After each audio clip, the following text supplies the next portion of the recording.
নমস্কার বন্ধুরা, চলে এসেছি রান্নার কাছে। কেমন আছেন সবাই? আশা করছি সবাই ভালো আছেন, আমিও ভালো আছি।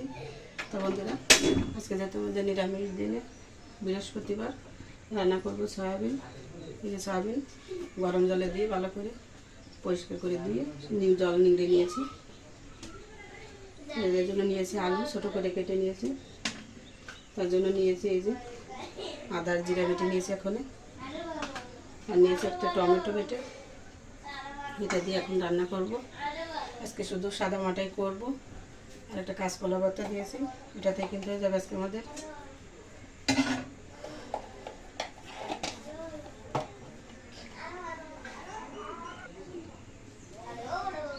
কড়াইতে তেল দিয়েছি, দেখুন তেল গরম হয়ে গেছে। ফোড়নে দিয়ে দিচ্ছি তেজপাতা, শুকনো লঙ্কা, দিয়ে দিচ্ছি গোটা জিরা,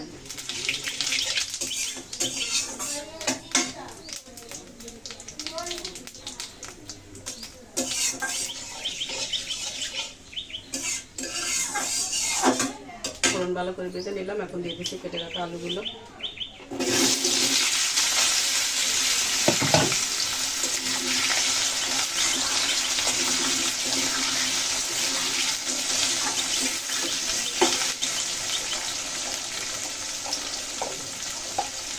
একটু হলুদ দিয়ে দিলাম।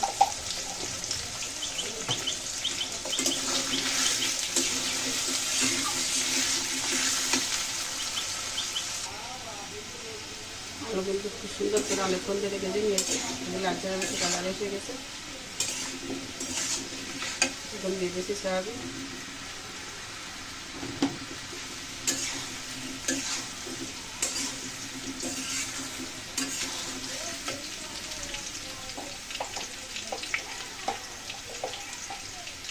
সয়াবিনের সাথে একটু হলুদ দিয়ে দিলাম।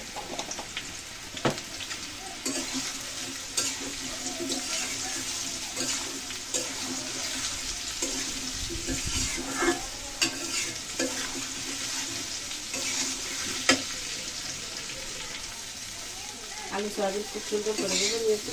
এখন দিয়ে দেবো মশলা। জিরা বাটা দিচ্ছি 1 চামচ, আদা বাটা 1 চামচ। এখানে টমেটোর সাথে 1 চামচ লঙ্কার গুঁড়ি আর 1 চামচ হলুদ দিয়েছি, দিয়ে দিচ্ছি একসাথে।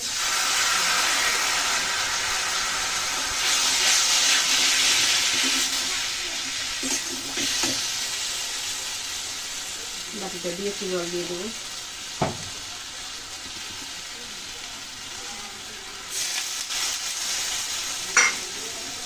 সব মশলা দিয়ে ভালো করে কষিয়ে নেব।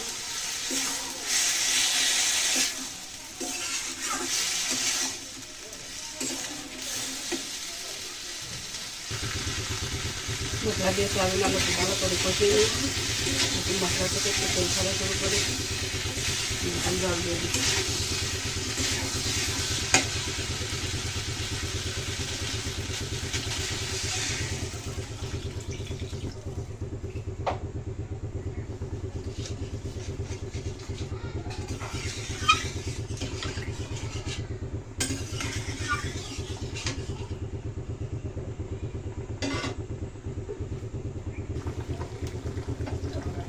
তরকারি কিন্তু খুব সুন্দর ফুটতে শুরু করে দিয়েছে।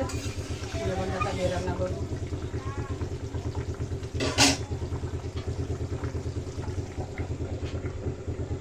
সাথে থাকুন বন্ধুরা। ঢাকনা তুলে নিলাম। দেখুন তরকারিতে কালার এসেছে কত সুন্দর।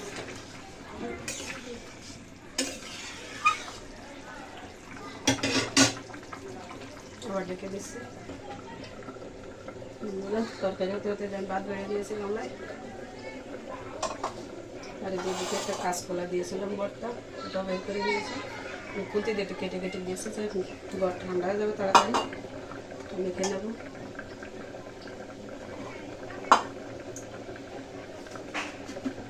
লঙ্কা নিয়েছি, গিয়ে 2টো শুকনো লঙ্কা কাগজের উপর রেখেছিলাম, একটু তেল পড়ে যায়। ঢাকনা খুলে নিয়েছি, তেজপাতাগুলি ফেলে দিচ্ছি।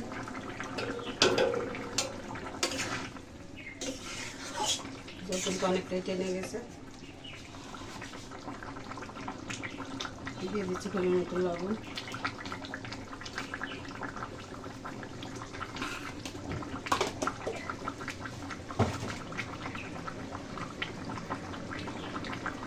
এবার একটু আদা বাটা দিয়ে দিচ্ছি অল্প করে,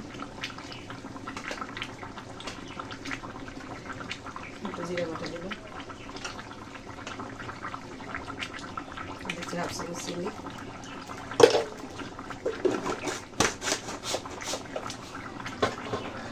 ভালো করে মিশিয়ে নিচ্ছি সব কিছু দিয়ে।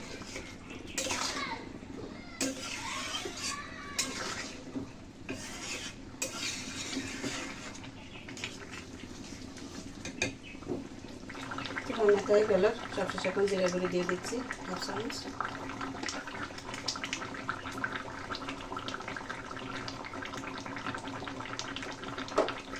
গরম মশলা দিলাম হাফ চামচ, ভালো করে মিশিয়ে নিয়ে আমি নামিয়ে নিচ্ছি তরকারি।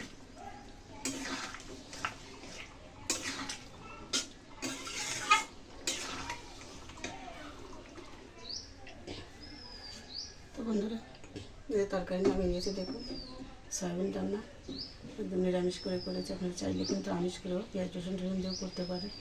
তো বন্ধুরা, রেসিপিটি কেমন লাগলো আপনাদের কাছে অবশ্যই জানাবেন। সবাই ভালো থাকবেন, সুস্থ থাকবেন। আজকের এই নিরামিষ রেসিপিটি পর্যন্তই রাখছি। আর এদিকে এই যে কলা ভর্তাটাও করে নিয়েছি। তো বন্ধুরা, দেখা হবে কথা হবে আগামীতে নতুন কোনো রেসিপি নিয়ে। ততক্ষণে সবাই ভালো থাকুন, সুস্থ থাকুন। আজকের মতো এখানে সবাইকে নমস্কার।